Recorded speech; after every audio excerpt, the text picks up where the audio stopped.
Thank you so much. I want to just thank you for your courage and for being willing to speak out on the healthy masculine. I think it's really important. And I'm grateful that you're willing to share. Um, my first question is to describe to me an example from your past of the unhealthy masculine, what that was like, and how that made you feel. Okay.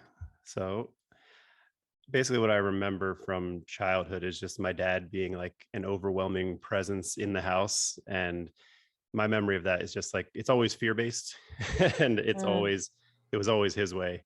And that was never up for discussion. And mm, anytime I'd push back against that wall he put up, the wall would push back even harder. yeah. And whether that was manifested in yelling or hitting, it was always like his expression of power over us. And it felt like there was no escape from that when I was younger. And then even though like when I did actually manage to physically escape as an adult, I feel like my emotional health still kind of took a toll that I'm still recovering from in many ways. Uh, Sure. but I also remember just feeling like unwelcome in my own home and looking for somewhere else to go, whether that was just be outside to my grandparents' house or wherever it was, just to be away from that energy. And I think that's really affected my view of family dynamics and relationships. And I've I've seen like unfortunately I've seen that the quick snap, short temper reaction come out of myself at times.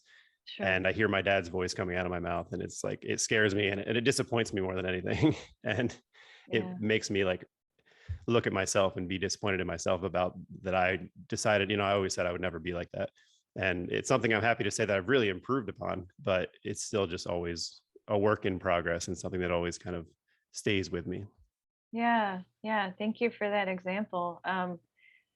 Yeah, it's interesting how the programming happens. I think what's huge for you is that you have awareness of it. So many of us, it's not until that thing comes flying out of our mouth that we're like, oh my gosh, I'm, my parents and not my parents that I want to be. Yeah, totally. The part of them that I'm like, eh. Um, so I think that's amazing that you have awareness of that, and so sorry that you had to experience that feeling of uncomfortability in your own home, that strong masculine figure being so dominating and not really willing to hear you or see you. um, I'm sure that that was really challenging, and then, as you said, just kind of reflects into parts of you that you didn't realize you were taking in, and then Totally. also gives you that n- desire to just want to leave. um, not face it, not be, not be in that environment anymore. Yeah. So if you could rewrite that now as an example, and change that story to be an example of healthy masculinity, what would that look like? So I feel like the root of a lot of that anger that I experienced from my dad and myself lies in the misunderstanding and insecurity that he had, and probably that he gave partly to me. But he built up, I think he just built up this life that he felt like was going to be something bigger and better, and he needed to regain control in some way and power. So he took that power out over, his family. And I think if I could change that, it would be as simple as conversation and open dialogue somehow. Hmm. And if not, then therapy, because this is something that happened over and over again. And, it's a recurring issue. And clearly, like, there's a problem there. But the resorting to anger and violence is just like so counterproductive and terrifying. And, it felt, and in hindsight, weak to me, like weak minded in some ways, and not able to ask for help.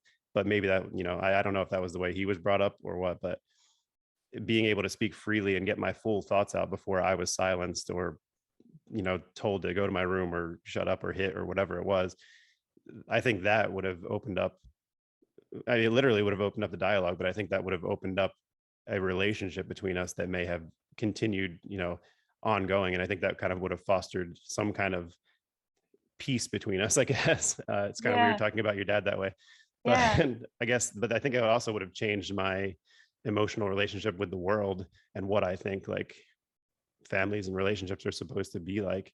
Hmm. And it feels so out of the realm of possibility to have an open dialogue about about the things that happened with my father. But in my mind, if we were able to express ourselves and find those like root causes of the anger and misunderstandings, I guess, then we may have probably both ended up a little more emotionally healthy for that. Yeah, that's beautiful. I love that. Thank you for sharing that. Yes, definitely open conversation, dialogue, tapping into what you're really feeling, instead of filtering everything through anger and dominance.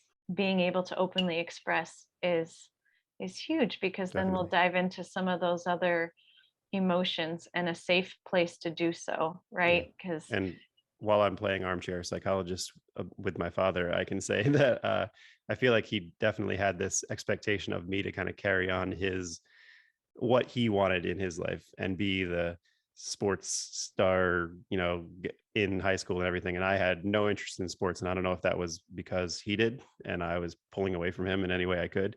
yeah, But I definitely felt that like disconnect and disappointment when I wasn't interested in going out for the football team and all that kind of stuff. So there was that was definitely a big divide for us. Eventually you have to let go as a son and say, well, my dad is just my dad and that's who he was and that's how he was raised. yeah. But at that point, like the damage is already done to the point where he expected something from me that I never became. And it's really hard to overcome that level of disappointment, or like that feeling of never Sure. living up to it. It is. It's something that infiltrates into so many different areas that I think we don't realize it until you start to shed light on it, until you start to have awareness of it. And then you kind of go, oh, wait a minute.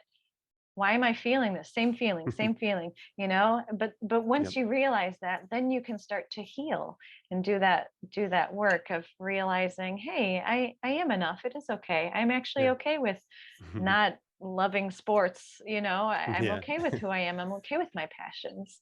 Totally. Um, yeah, well, Don, thank you so much. This has been really awesome. I know we could go on and on about For sure. these topics, but I really appreciate you sharing this, opening up, shedding light on yeah, that the healthy masculine really is about open communication and conversation and tapping into the authentic self.